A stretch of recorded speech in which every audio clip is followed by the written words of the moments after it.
All right. Hey, welcome, All Saints family. So delighted to have with us Silas Farley this afternoon. He and his family, they're members here at the church, beautiful and dedicated 11 a.m.ers, which is amazing at that service. But Silas has become a good friend, over my first year here at the church. He's a fantastic, very accomplished artist, which we're going to hear from him a little bit.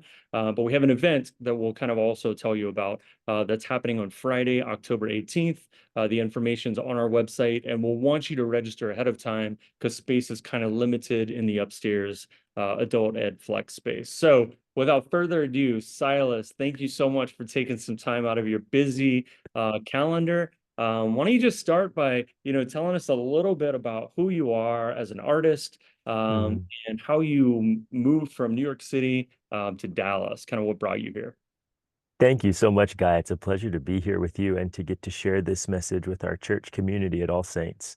So I'm Silas, as Guy said, and I have been a member at All Saints for a few years now. My wife, Cassia, and our almost 3-year-old son, Asa, are regulars, like he said, at the 11 a.m. service. We're expecting our second son in December, so we're very happy to be part of the All Saints community and feel very at home at the church, spiritually and relationally. So thankful to be there. And Guy, thank you and to the whole pastoral staff for your wise leadership and specifically for your encouragement of us as artists in the congregation.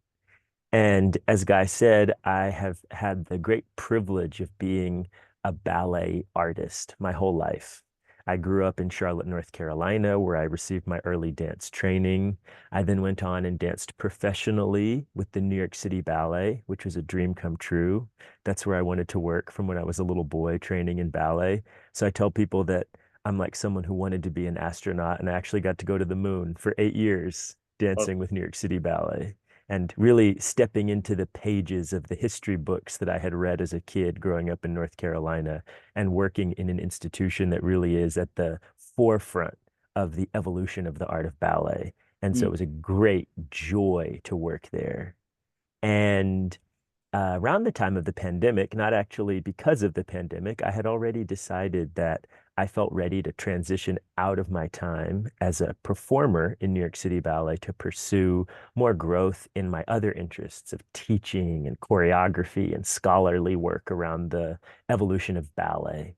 Mm. And my wife and I had a conversation about that and had decided that that would be our next step. And then COVID happened. So it was actually perfect timing. My work at the New York City Ballet would have finished anyhow for a full year because that company took a hiatus during COVID.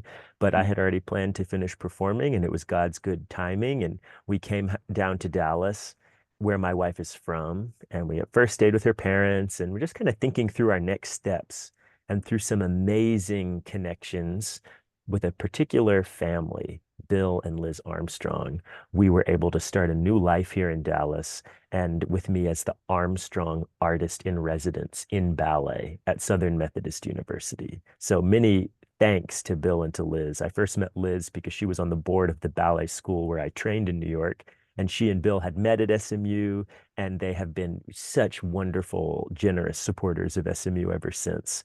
And I had done some guest teaching at SMU while I was still a dancer in New York City Ballet because my wife's younger sister, Eliza, was in the dance program there. So I had a Mm. connection there already. And then through the generosity and vision of the Armstrongs, they were able to bring me on full time on the faculty.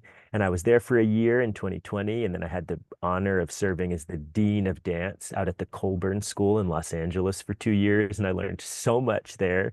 And I also realized through doing that role that that really wasn't the right role for me in the art of dance. And I am so grateful for all of the leadership at Colburn who welcomed me there. And they were so supportive when I decided to transition out of that role. And thankfully, I was able to come back here to Dallas and rejoin the ballet faculty at SMU, where I am currently installed. And I love working with the students. Amazing, man. Dean of Dance sounds impressive for sure. It It's was amazing. it was fun. It was a big job, but it was I learned so much, and Yeah, it was a really fruitful. It had challenges for sure, but I learned so much doing that job. I So love that. much. I love that. And so as you came back to SMU and to Dallas and sort of planted here, you've been working as the artist in residence primarily at SMU. And could you help us understand a little bit about maybe for a minute or so, what do you do at SMU as an artist in residence? And how are you growing as an artist? Your vision of Yeah. ballet and the evolution of dance. Talk to us Yeah. a bit about that for a minute or two. It's a wonderful role. The essence of the work is teaching. So I'm in the studio teaching ballet classes 5 days a week. I don't do any of the theoretical classes. The students have a different set of faculty who teach them dance history, pedagogy, kinesiology, all of those theoretical and complementary dimensions of dance. But I'm in the studio with them. So for the non-dance people listening, I'm more like a coach. I'm in the studio every day wearing athletic clothes, dancing with the students. Mhm. This is something so important in the whole transmission of the art of ballet, is that it has to be person to person to person. It is an inherently and unavoidably embodied practice. And so they have to have someone in the room who can show them the movement, who can illustrate with one's body and also speak with one's words to articulate what the ideas are that we're working on in the classroom. So that's my day to day, 5 days a week teaching, and I love it. Yeah. And the other part of the work is that I get to do new choreography for the students. So last fall, I made a new work for the students to music of Francis Poulenc, and I was able to collaborate with some of the wonderful musicians on the faculty and student musicians at Meadows at SMU also. And the other part of the job that's really special is that it is a beautiful mix of stability because I'm in residence at SMU. I'm a full-time member of the faculty. I get to invest in that group of students, but I also have the full support of the university and of the Division of Dance to take other choreographic and teaching projects all over the country. Yeah. And I've been able to make a new work very recently for Houston Ballet, and I was at the Jacob's Pillow Festival up in Beckett, Massachusetts this summer, both as a choreographer for their school of dance, which is a really esteemed and transformative experience for all of the many, many generations of dancers that have come through the Jacob's Pillow Festival and school for the past, it's over 90 years now. And I Mhm. was also there for a week beyond my choreography project at Jacob's Pillow. I stayed another week to be the scholar in residence for the first ever performances of London's Royal Ballet at Jacob's Pillow. So I gave pre-performance talks to provide kind of illuminated program notes that gave Yeah. context for the audience about what they were about to see. And I always had the support of SMU to go do these kinds of projects. I served as the principal guest teacher at the School of American Ballet, my ballet alma mater up in New York, which some people listening might have seen the Disney Plus series On Point. That's about the school where I trained as a high schooler. And so Oh, I was back at that school at Lincoln Center working with those students for several different week-long residencies over last year and had the support of SMU to be able to take that time because it is a wonderful way for me to continue growing as an artist and an educator, but it's also a great way for me to show the caliber of artwork that's going on at SMU also because I go as an ambassador of SMU to these kinds yeah. of projects.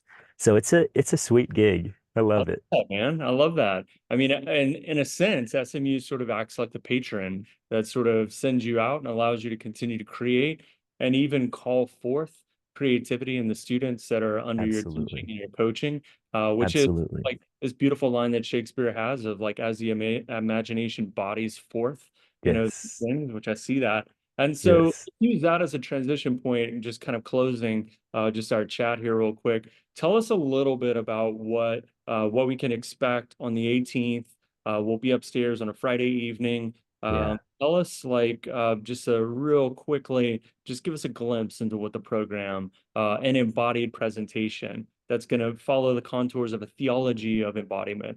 Tell us Yeah. what to expect. I'm really excited for this event on October 18th, and I hope all of you listening will be able to come and invite your families and your friends who are part of the church, your friends who are not part of the church, everyone to come because we're going to investigate so many different deep ideas that night. It'll be a little bit autobiographical as I talk about my life as someone who is in love with Jesus, who has had the vocation of classical ballet since I was 7 years old, and the outworking of that vocation as a mission, and the Mm. outworking of that vocation as a lifestyle of embodied artwork and of embodied worship. And so I'll share some about my journey.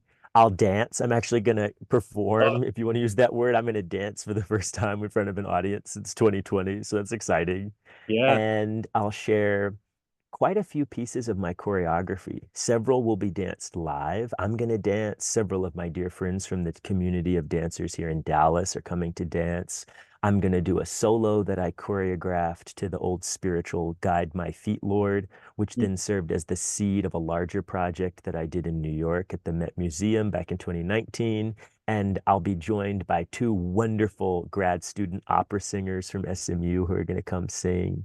And I'll show quite a few film excerpts also of different choreography projects that I've done that underscore the different ideas.